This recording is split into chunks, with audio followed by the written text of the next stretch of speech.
Bonjour Fred. Bonjour. Nous sommes de retour dans ton loft culinaire. Tu nous emmènes à chaque fois de par le monde. Aujourd'hui, où est-ce qu'on plante le décor? Aujourd'hui, on plante le décor en Espagne pour découvrir ces petites truffes enrobées de pailletés de chocolat, de granulés de chocolat. Et c'est surtout la technique de cette recette qui m'a marqué.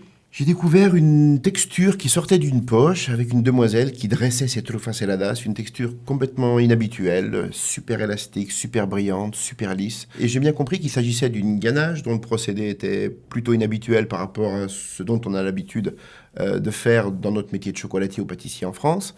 Et je suis revenu de voyage et à l'époque, Yann Duitsch, désormais mon ami, mais mon adjoint de l'époque, et moi, nous avons retravaillé cette recette pour en conserver toute cette spécificité de plasticité, de brillance, d'onctuosité, mais en la désucrant au maximum pour qu'elle devienne magique à décorer des entremets, faire des quenelles, des desserts de restaurant.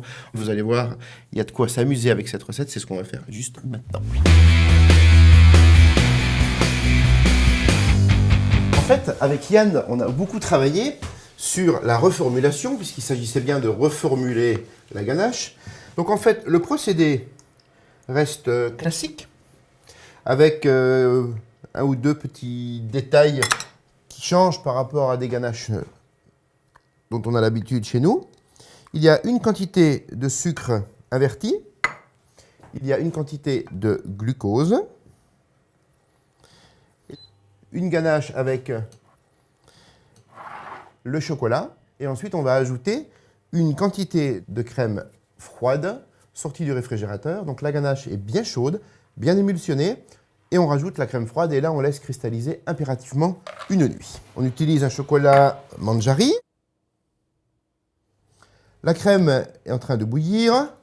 On démarre l'émulsion de telle façon que on ait un mélange qui volontairement se sépare. On appelle ça le déphasage. On continue.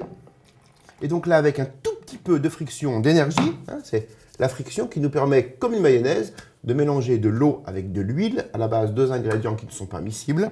Alors regardez, c'était tout tranché dès le début. Et là, on commence à vraiment être émulsionné. On va fabriquer cette liaison intime de beurre cacao et d'eau. Et ensuite, la ganache va être parfaite. Dès que le mélange commence à devenir suffisamment souple, eh bien, on va pouvoir utiliser le mixeur. C'est toujours le mixeur à l'horizontale et on vide la cloche d'air.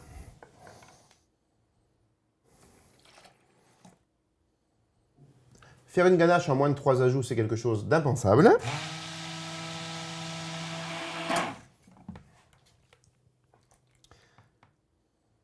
Là maintenant, la ganache est émulsionnée, donc je peux sans problème mélanger la crème en une seule fois, puisqu'une crème est une émulsion plus une émulsion égale une émulsion. On va mixer quelques instants.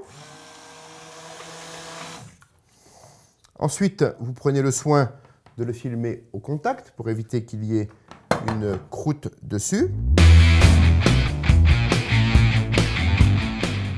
Voilà, la ganache est prête. J'ai préparé des petits cercles en inox. Curieusement, on appelle ça des cercles, même s'ils sont carrés. Vous chauffez le cercle avec un chalumeau et vous tendez le film dessus pour faire comme un petit tambourin. Et donc, on a coulé de la ganache et là, on est toujours avec le film et la ganache bien cristallisée pendant une nuit. Et vous allez voir, ça donne un dessert de restaurant ultra onctueux, ultra crémeux, c'est vraiment délicieux. On chauffe la cuillère et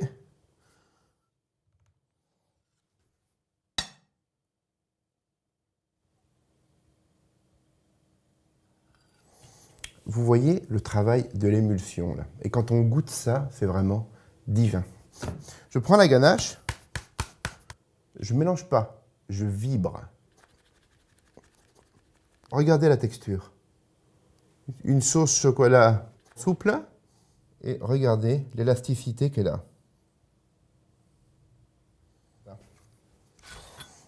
On met quelques petits morceaux de streusel à la fève de cacao. On prend des éclats de chocolat très très fins étalés entre deux feuilles de plastique. le petit carré de ganache. On le retire, tout petit peu de chaleur.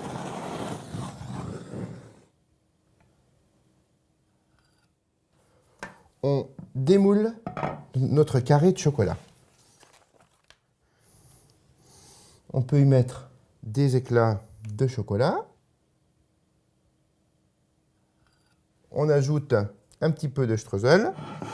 Et maintenant, vous allez voir la version montée.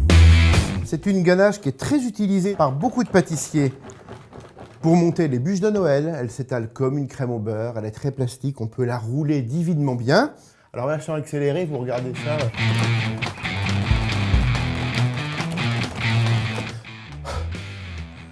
Regardez, elle commence déjà à épaissir. On a bien fait d'inventer quand même le batteur électrique.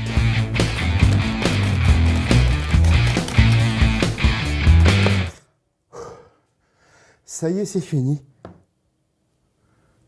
Texture de glace à l'italienne.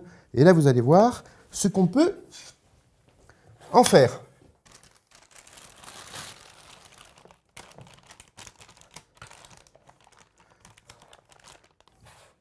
Regardez. La plasticité que cette ganache a. Jusqu'à présent, et avant de découvrir ce principe de trufas heladas, on n'avait, je crois, aucune recette de ganache qui nous permettait autant de versatilité. Dernière astuce que je voulais vous présenter, j'ai réalisé des disques de chocolat écrasés entre deux feuilles de plastique. Donc, on prend ces disques, dessus, on va faire une petite rosace. On va couvrir avec les pastilles. On y met quelques petits flocons d'or. Retenez qu'à travers les voyages et les rencontres que vous ferez, eh bien certainement vous aussi, vous allez découvrir des choses délicieuses, des personnes délicieuses. J'avais envie de partager cette expérience de voyage avec vous aujourd'hui. Y quiero decir solo a mis amigos, compañeros de España, que muchas gracias por vuestra historia y cultura de pastelería también. Et à bientôt sur On Air. Bye bye.